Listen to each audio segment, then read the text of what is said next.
Michel, membre du syndicat des journalistes écrivains indépendants. Je voulais pas faire de vidéo aujourd'hui, je voulais prendre une pause. J'en fais presque plus que une par jour, et tout, deux par jour des vidéos. YouTube, il devrait me donner une récompense spéciale, là. Et puis on causera au robot là, parce qu'il nous entend. Un retour à 2100 mètres dans les œufs prêtés gracieusement, qui est un beau petit studio d'enregistrement, n'est-ce pas? Et puis, on va derrière là, ça. Oh là là, oh bah oui. Et derrière là, c'est joli, hein? Ah ouais. Ah mais non, ça fait comme dans les studios de télévision. Ouais, à Paris, partout ailleurs là, parce que on les prend. Et puis, dans un fond, on leur met des beaux paysages, des fois. Des fois, pas du tout, enfin bon. Oh, mais je connais, j'ai une formation de journaliste reporter d'image avec les caméras de télévision. Alors, je sais comment c'est tout ça. Donc, tant pis, on va faire un peu de vidéo aujourd'hui. Et puis, on va pas se balader trop parce qu'il y a du vent. C'est le vent, c'est le vent. Oui, c'est une chanson du Tar. Sur le vent du temps. Dis maman, qu'est-ce qu'on entend? C'est le vent, c'est le vent. C'était un curé qui avait fait ces chansons-là dans le Sidobre. C'était joli pour les enfants. Oui. Il y a plein d'enfants hein, aujourd'hui. Eh ben, les pauvres, il faudrait qu'ils soient tous au courant de la vidéo que j'ai faite ici. J'ai passé 2 jours entiers. La vidéo de David Icke. Peuple, on enfume vos enfants. Avec réchauffement climatique, l'éco-anxiété et tout le truc. Vous allez regarder ça, le partager au max. Hein. Bon, bah, puisqu'on ne peut pas faire grand-chose dehors, on peut pas monter à 2004. Alors évidemment, je ne vais pas vous montrer le ciel, toujours la même histoire, il y en a marre. Il y a eu des croisements de chemtrails, hein, même y compris ici, hein, dans l'eau d'Ariège, Perpignan, avec des croix, des lignes comme ça dans le ciel, partout. Alors, le résultat, c'est qu'après, ça fabrique des espèces de nuages bizarres. On ne sait même pas ce qu'il y a dedans. Il faudrait y aller monter, les analyser avec un ballon, une montgolfière. Ouais. Mais c'est pas joli, hein. Alors, résultat, le temps est moche, il y a ces mauvais nuages, il y a les chemtrails là, ils sont horribles, je ne vais même pas vous le montrer. Bon, alors vous allez regarder aussi la vidéo que j'ai faite aussi, que j'ai traduite hier, de Deborah Tavares sur les microplastiques, les microfibres nanorobots qui viennent des chemtrails et qui rentrent dans tout le monde, hein, bien sûr. Et qui ont un lien avec la 5G. Ouais, j'essaie de l'expliquer dans la vidéo, mais c'est un lien avec la 5G. Oui, parce que c'est un truc du tonnerre, parce que avec les avions des armées de l'air, américaines et autant, on envoie plein de trucs, ok. Mais on envoie aussi donc des nanorobots, des petits trucs d'intelligence artificielle minuscules, qui rentrent partout, qui rentrent dans le sol, les racines des arbres prennent, végétaux, animaux, nos animaux domestiques, tout le monde et nous aussi. Et on les a, ils rentrent en nous. Et donc ces microfibres plastiques, c'est comme des fibres de verre, c'est la même chose. Vous démontez, vous savez, les fibres optiques là, vous démontez ça, et ben en microfibres, hein, vous avez des espèces de bestioles synthétiques qui sont fabriquées avec ça. Et ces fils, les mêmes que pour la fibre optique, hein, sont utilisés comme des antennes, comme des récepteurs. Ce qui fait que bientôt on n'aura même plus besoin du phone là. Parce que tout le monde aura l'équivalent d'un phone à l'intérieur du dos là. Oui, à l'intérieur de moi-même. Oui, j'ai toutes ces petites choses à l'intérieur de moi-même. Vous avez regardé ça sur la vidéo de Deborah Tavares. Et évidemment, ça va servir de récepteur comme des talkie-walkie, quoi, ou station de radio, pour ce qui va venir par la 5G. Il est important de mettre la 5G parce que ça multiplie par des vitesses extraordinaires les informations, les choses qu'on peut faire à distance, surtout ceux qui utilisent la 5G, et même ceux qui ne veulent pas l'utiliser, parce que notre corps est un réceptacle de 5G. Ah oui, on était dans les informations de 20 heures, hein, là, parce que j'en fais toujours un peu, de temps en temps, j'en ai pas fait depuis longtemps. Information de 20 heures, voilà, avant de faire une autre vidéo. Qu'est-ce qu'il y a dans les informations de 20 heures en cours? On voit maintenant, quand on regarde les vidéos alternatives, les liveurs, comme ils s'appellent maintenant, les liveurs, c'est-à-dire des gens, souvent de la famille jaune, hein, qui vont filmer tout ce qui se passe. Hein. Et puis maintenant, c'est quasiment tous les jours qu'il se passe des choses, pas seulement le samedi. Et même aujourd'hui, là, il y avait quelque chose, là, désobéissance civile. Et on voit toujours le même spectacle maintenant, d'espèce de Robocop. Ils n'étaient pas masqués, ceux-là, parce que c'est les gendarmes. C'est un peu moins différent, moins pire. Qui contrôle les gens, qui les aligne contre les murs, là, dans les rues, etc. Et puis les passants, ils regardent ce quoi c'est. Et puis un peu partout, comme ça. Ça va être tous les jours maintenant, bientôt, hein, dans les villes, tous les jours, vous allez avoir des gens qui sont arrêtés, qui sont mis contre le mur et qui attendent 10 minutes, un quart d'heure, 20 minutes pour être contrôlés parce qu'on a tous les papiers. Et puis après, ils ont certainement des outils, clac. Alors voyons, si ça, c'est pas un terroriste recherché. Alors c'est quel fichier celui-là? Ah, ça c'est un fichier S. Ça c'est un fichier GJ. Ah! Ouh, attention, c'est des gens qui font des fouillés complets là. Ils regardent si vous n'avez pas des instruments contondants, des choses anormales qui pourraient être utilisées. C'est quoi ce cirque là, hein? Alors qu'il y a des gens des MK Ultra qui se baladent partout en attendant de fabriquer le prochain faux drapeau. Écoutez, si personne ne dit rien, si les Français ils disent rien, s'ils regardent ça en disant « oui, c'est normal », comme il y avait des passants qui disaient « c'est normal en France, hein, dans les années 40, milieu du XXe siècle », oui. Les gens regardaient ça, oui, c'est des contrôles, et ça, c'est Gestapo qui fait des contrôles. Puis en Allemagne, pareil, parce que les Allemands, ils étaient contrôlés, je vais vous dire tout de suite. Il y avait des polices intérieures en Allemagne pendant la guerre qui contrôlaient les gens aussi. Et c'était pareil dans la rue, les gens y passaient, puis regardaient. Ah oui, non, mais c'est les contrôles. Ça va devenir standard, bientôt ici, les gens vont dire, oh, c'est normal, il faut bien contrôler les gens dans la rue, hein, qui est dans la rue. Et alors, si tu vas te contrôler, toi. On ne sait pas pourquoi, c'est pas expliqué, c'est le système dont on n'arrête pas de parler, nous les créateurs de vérité, n'est-ce pas? Voilà, on va finir les informations. 20 heures, ben oui, c'est là qu'il faut regarder, pas les autres c'est par la fenêtre, la télé. Avant que j'oublie, je voulais dire un mot robot. Oui, parce que les robots, Google, ah ben oui, hein, vous avez déjà vu dans mes vidéos, hein, le grand Manitou là d'une société de Silicon Valley qui fabrique les ordinateurs quantiques, intelligents pis tout, voilà. Mais il y a des ordinateurs, ils sont en route, hein, chez Google aussi. Mais Google, dans tous ses sous-traitants, je sais pas quoi, ces satellites comme YouTube, utilisent aussi des robots, bien sûr, les robots qui regardent nos vues, ce qui se passe sur nos chaînes, etc.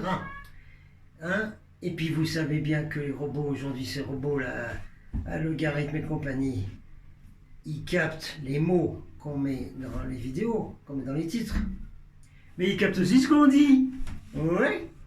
Hé, robot, là, t'écoutes là? Eh bien, écoute-moi 5 minutes. Je fais presque une vidéo par jour en ce moment. Hein? J'amène des gens sur YouTube. Hein? J'aide YouTube, moi. Vous avez entendu, là, les surveillants, superviseurs Manitou de YouTube? C'est des gens comme moi qui vous amènent du monde sur YouTube et après que vous leur balancez de la pub, des tas de trucs, hein, et puis vous vendez même leur lien, leur nom et tout le bazar à des sociétés de pub et tout, vous faites un pognon de tous les tonnerres. Alors, faudrait peut-être être gentil avec nous, les YouTube, là, d'accord? Faudrait arrêter de bloquer nos vues et puis de nous rendre invisibles. Ça, c'est pas bien, ça, c'est pas gentil, ça. Un beau jour, on vous retrouvera. Ah oui, oui, vous allez voir. Vous croyez pas que vous allez arriver jusque dans les films Terminator, hein? Non, non, non, non, ça risque pas. Ou d'être des biorobots en 2030, là, comme expliqué dans la vidéo des vidéos que j'ai traduit et que je vais en faire beaucoup plus. Donc je dis aux robots, là, et puis d'abord les robots c'est fait pour recevoir des ordres. Alors robot, moi je te donne un ordre, tu vas laisser ma chaîne tranquille, d'accord, hein? Tu arrêtes de regarder s'il y a des choses qui doivent être données au peuple, à la population, tout ça, ou aux petits-enfants, n'importe quoi. T'arrêtes ça, hein? Tu me libères ma chaîne, qu'elle soit visible et que les abonnés puissent venir en masse et qu'elle monte et tout, ok? Thank you very much, Mr. Robert. Qu'est-ce qu'il y a d'autre en cours? On est très bien ici. Ah, par contre, là, le café, la tour prend garde. Eh bien, prenez garde, la tour prend garde, elle est où? Alors, tu ne viens pas à la garde reviendra à toi. Oh, pas le salopard milliardaire qui dirige tous les journalistes en disant ce qu'ils doivent faire. Non, non, non, non, l'ancien, Lagardère, du très bon livre, Le Bossu. Il y avait une très bonne série avec Jean-Pierre. Oui, bah alors, quand même, le café, là, il est aussi cher qu'à Paris. C'est-à-dire, à Paris, dans certaines zones, un peu déclassées, vous savez, pas la haute classe, pas la moyenne classe, des classes un peu comme ça, là, tac, tac. Alors peut-être que là, dans les cafés, là, de ces zones de Paris, le café a le même prix qu'ici, là, en hauteur, là, hein, station de ski, pratique les mêmes que Paris. Ça me fait penser à quelque chose, ça. Quand le franc a été transformé en euro, contre la volonté du peuple qui avait fait un référendum pour dire non, on ne veut pas aller dans l'euro.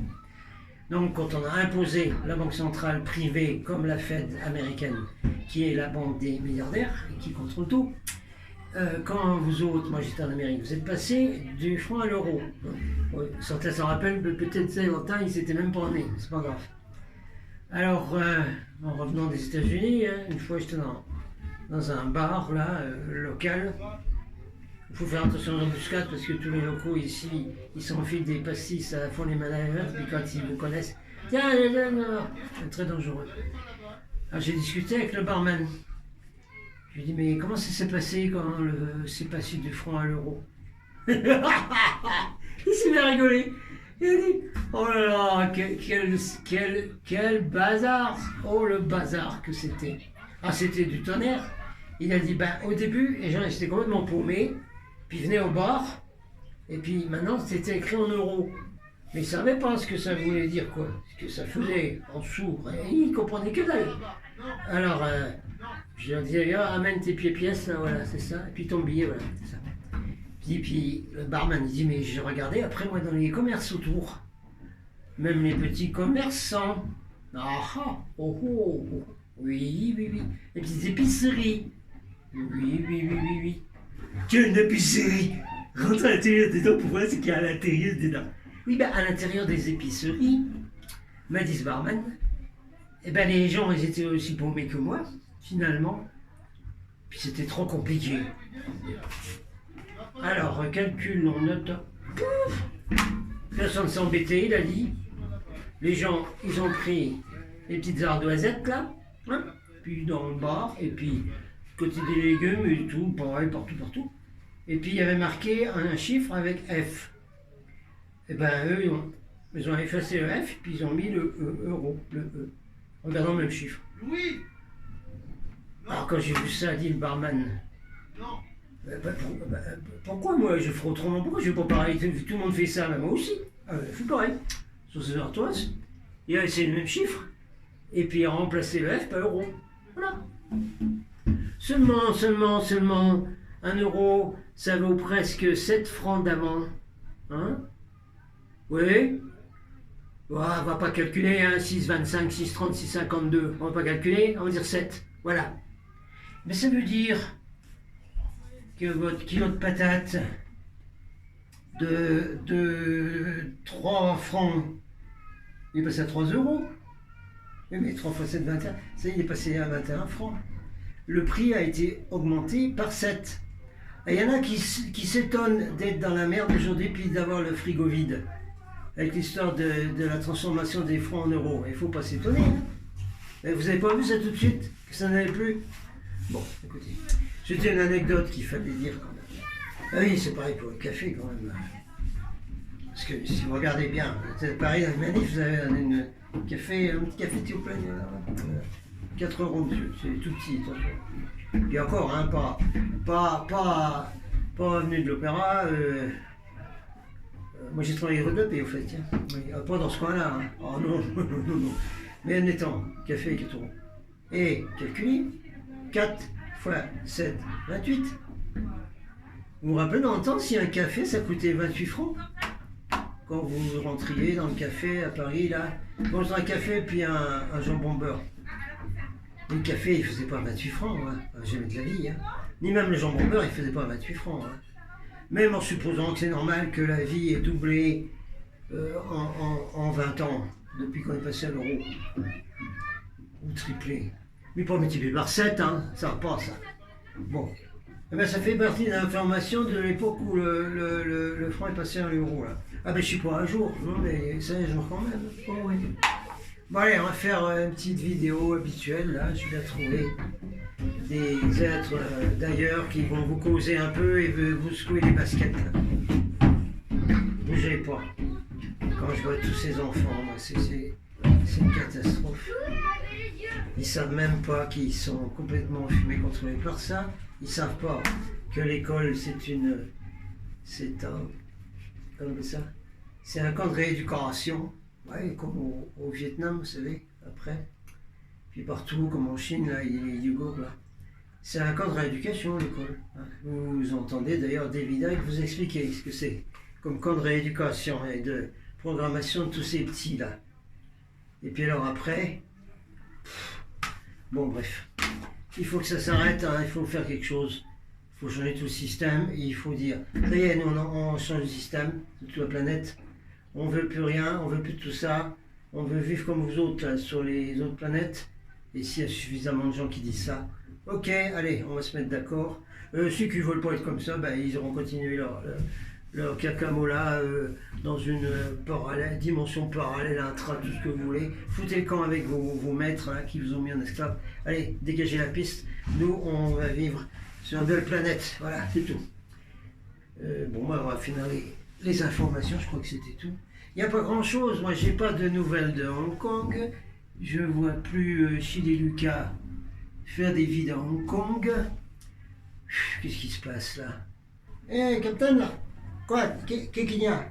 Ben, tu sais, ton journal de 20 heures, c'est pas drôle, hein? Mais c'est pas rigolo.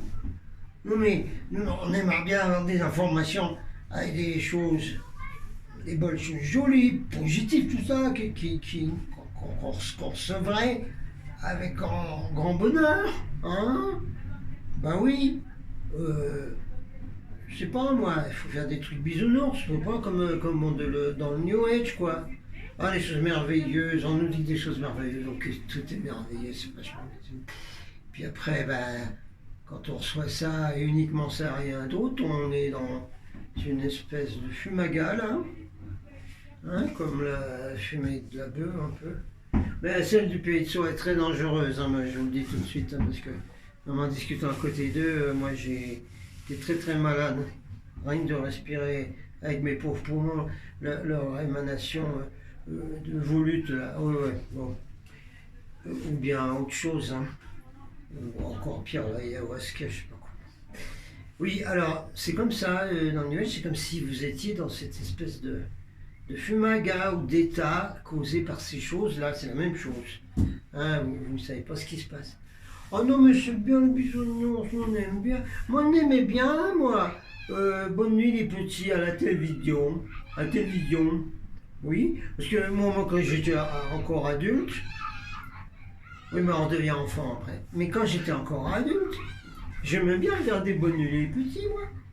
Avant que la télévision elle s'arrête, comme ça, il n'y avait plus.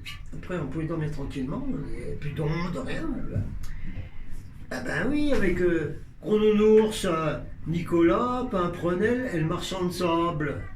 Mais c'était gentil à chaque fois, c'était super bien ça. Oh, c'était des trucs, c'était comme les bisounours, quoi. Ça fait du bien, voilà. Ben oui, mais les gens, il faut se réveiller en ce moment, vous n'êtes pas au courant là. Parce qu'il ne reste plus beaucoup de temps. Hein. Non, non, c'est pas la fin du monde dans 12 ans, parce qu'on est en train de détruire la planète, et la planète est morte dans 12 ans. Non, pas ça du tout. Non, non, mais dans 12 ans, on est comme dans les films de science-fiction, là. Hein. Exactement, comme dans le film dont j'ai déjà parlé. Regardez-le donc. Total Recall, le dernier. Un remake avec Jessica Biel, l'acteur, je ne sais plus. Si vous voulez savoir dans quelle société on va vivre en 2030, ben regardez ce film. Vous l'avez dedans. C'est bon. C'est exactement ça. Total Recall avec Jessica Biel. Allez-y. Plus Jessica Biel, super actrice, super gentille. Elle est en partie indienne Choctaw. Ouais, Choctaw. Choctaw? Ouais, elle est même chez qui j'ai été. Ah oui, tu fais les initiations. Oui, oui. Ah, super top. Bon. Bon, ça y est? Oui, ben non, mais qu'est-ce que vous voulez que je vous dise, moi hein, il faut réveiller tout le monde. Alors voilà.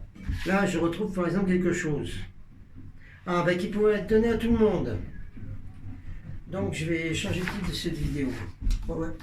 Ça va pas être une vidéo de ma série, là, comme ça. Non, non, non, je vais trouver un autre nom.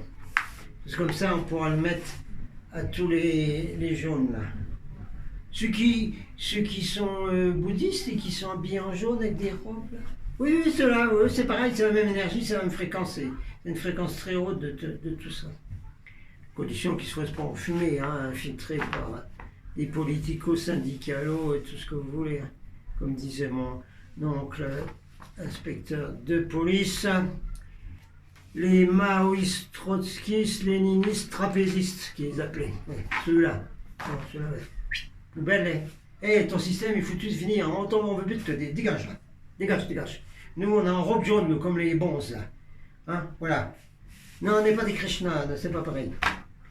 Bon, t'arrêtes de plaisanter, Captain. Mais il faut bien, c'est pas drôle, toutes les situations qu'on nous voit d'aujourd'hui. Oh là là. Alors, j'ai retrouvé quelque chose.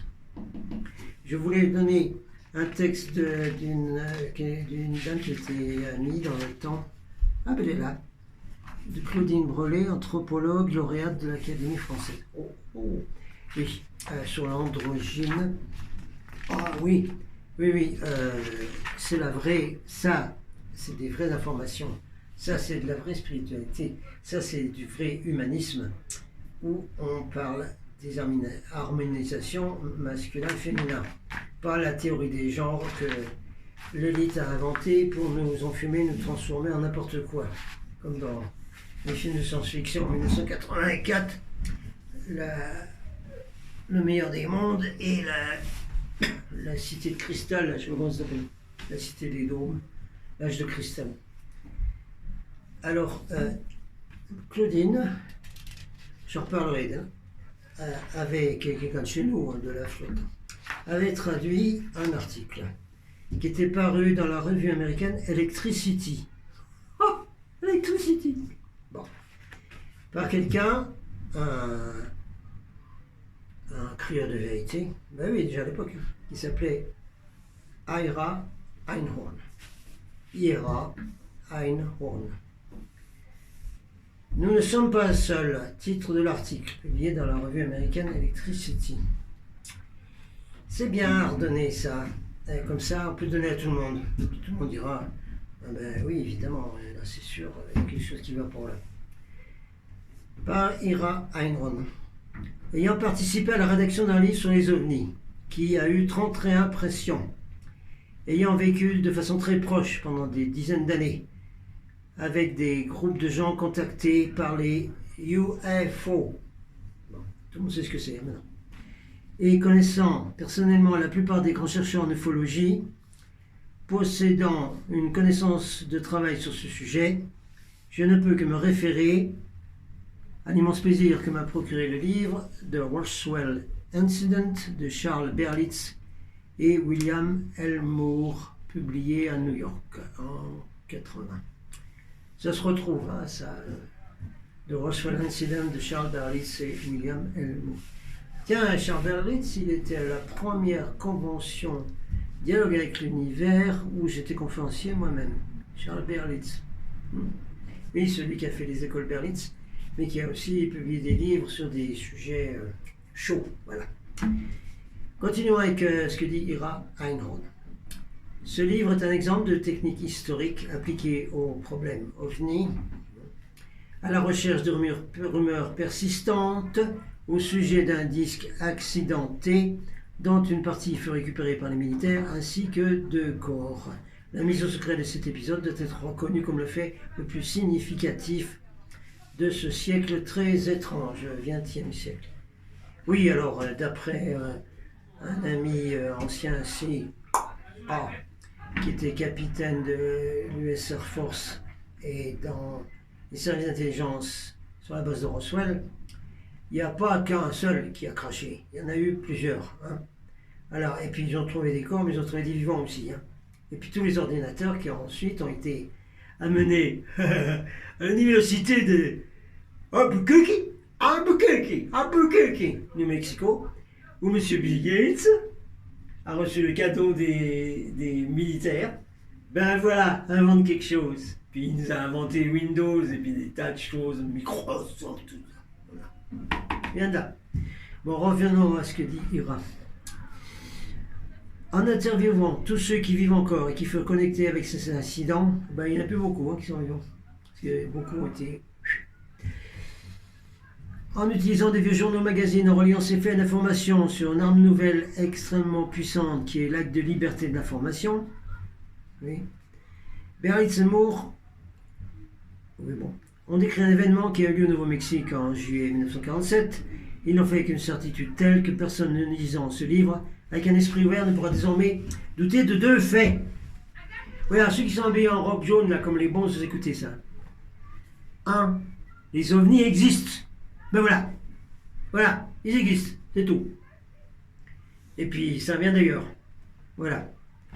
2. Le gouvernement nous ment avec une totale impunité dans toute situation où il est nécessaire de le faire. La qualité de l'information présentée dans ce livre est excellente. On y trouve un mémoire du FBI par J. Edgar Hoover. C'était pas bon ça. Peu après l'incident de Roswell. Il ressort de ce rapport du FBI de M. J. Edgar Hoover que les disques volants ne sont pas le résultat d'une expérimentation faite par l'armée ou par la marine et que le sujet intéresse le FBI. Et Edgar Hoover, dans le rapport du FBI, a ajouté de sa main: si l'armée a enlevé le disque, il y en a plusieurs, elle ne nous laissera pas l'examiner. Même le FBI. Oh. La CIA et le FBI surveillaient de très près George Adamski, George Van Tassel, etc. Ils les suivaient tout le temps, en voiture et tout ça. Même à certains moments, on me l'a dit, soit la veuve de George Van Tassel, soit quelqu'un d'autre, que justement là en Californie, avec ses contactés, qui étaient surveillés tout le temps, très souvent, les gars du FBI protégeaient les contactés contre les mecs de la CIA. Étrange, non? Ça ne veut pas dire que c'est super, attention. On continue avec Ira. Un nombre de personnes étonnants ont souffert de cette vague de désir de protéger la sécurité nationale pendant toutes ces années où le gouvernement a nié toute réalité au problème UFO. Beaucoup d'hommes et de femmes ont été ridiculisés pour avoir simplement rapporté ce qu'ils avaient vu et entendu. Cette imbécilité doit cesser, car un gouvernement qui crie au loup trop souvent va se voir totalement isolé par une population qui finira par ne plus croire à aucune chose ayant une origine officielle. Ça va les bons en robe jaune là, ça vous plaît là, ce qui vient d'être dit là? Pas mal hein? Ben oui, hein? Eh ben oui, on en est arrivé là, voilà. Le manque de connaissances sur des informations secrètes et criminelles, pas d'avoir bouclé des informations qui permettraient à la planète toute entière de soupirer de soulagement est un Watergate cosmique. Ceux qui agissent encore de cette manière doivent subir les mêmes conséquences que les hommes du président. Rappelez-vous le film là, avec Redford, Watergate. Il faut subir ce sort-là. Tous ceux qui dirigent quelque part et qui font des enfumages comme ça doivent subir la même conséquence. Lorsque l'information qui est si libératrice pour l'esprit humain est finalement prisonnière, il n'y a qu'une seule chose qui puisse nous élever, c'est cette conscience que nous ne sommes pas seuls. Signé Ira Einhorn, article paru dans la revue américaine Électricité, traduit par Claudine Brelet. Alors je pense que là, c'est Claudine qui m'a donné l'info qui suit. Soit qui l'a écrit, soit qui me l'a donné comme ça, directement. La compagne de Ira, celui qui a écrit le texte qu'on vient d'avoir, qui avait disparu pendant 2 ans, a été retrouvée par Ira, c'est le gars qui a écrit ça, après un voyage en Europe, dans une malle sur le balcon de leur appartement à Philadelphie, momifiée, vous avez bien lu, momifiée, emballée dans du papier journal et du plastique, le crâne fracassé. Ira, celui qui a écrit là, en a été accusé, puis lavé de tout soupçon par le FBI. Depuis la parution du présent article, celui qu'on vient de lire, Ira a également disparu et aucun de ses amis n'a pu retrouver trace de lui. Si nous avons publié cette information, là c'est moi qui l'écrivais donc à l'époque, c'est pour montrer que dans le domaine OVNI, tout est loin d'être tout rose et tout gentil. C'est même l'opposé complet. Allez, on va descendre dans les rafales de vent. On va finir cette vidéo. Je ne sais pas encore comment l'appeler, mais moi je trouve toujours des noms pour les vidéos et pour tout d'ailleurs. Je trouverai quelque chose. On va finir, tiens, dans cette revue-là, qui était publiée par Myself. On recevait des courriers. Ouais. Mais oui, comme dans les chats, il y a les lecteurs, tout ça, comme aujourd'hui les spectateurs, nous écrivaient, voilà. Oui. Ah ben, c'était plus haut niveau que ce qu'on voit aujourd'hui dans les chats. Hein. Ouais, oui. Alors, j'ai retrouvé ça, là. Ça, c'est bien. C'est une bonne petite conclusion. Et on avait du monde de partout, hein, quand on communiquait par la poste avec des enveloppes que l'élite, elle ne pouvait pas regarder ce qu'il y avait dedans. Je suppose. Ils ne regardaient pas, quoi. On était tranquille, on n'était pas surveillés comme on l'est aujourd'hui. De la moindre petite chose que l'on écrit que l'on dit. Alors j'avais reçu dans les courriers, donc, quelque chose d'un frère africain. Oui, parce que les Africains, entre eux, ils s'appellent frères. Et puis moi, quand j'étais en camp de concentration de M. Obama, n'est-ce pas, qui continue aujourd'hui avec l'autre, la trompe, hein, bien sûr. Et bien tous mes meilleurs copains, c'était des Africains. Tous. C'est partout. Partout. Congo, Kinshasa, Sénégal, Côte d'Ivoire, partout. Tous mes copains, c'était des Africains, ceux qui parlaient français, ceux qui parlaient anglais. Et puis c'est frères, hein, frères, une fraternité entre nous, du tonnerre de Brest. Et on se protégeait un peu des gangs mexicains et jamaïcains qui étaient dans les mêmes camps. Ah oui, je suis la joie d'être enfermé là-dedans. Ouais. Et d'ailleurs, un des gangs mexicains a complètement démoli une fois un de nos frères africains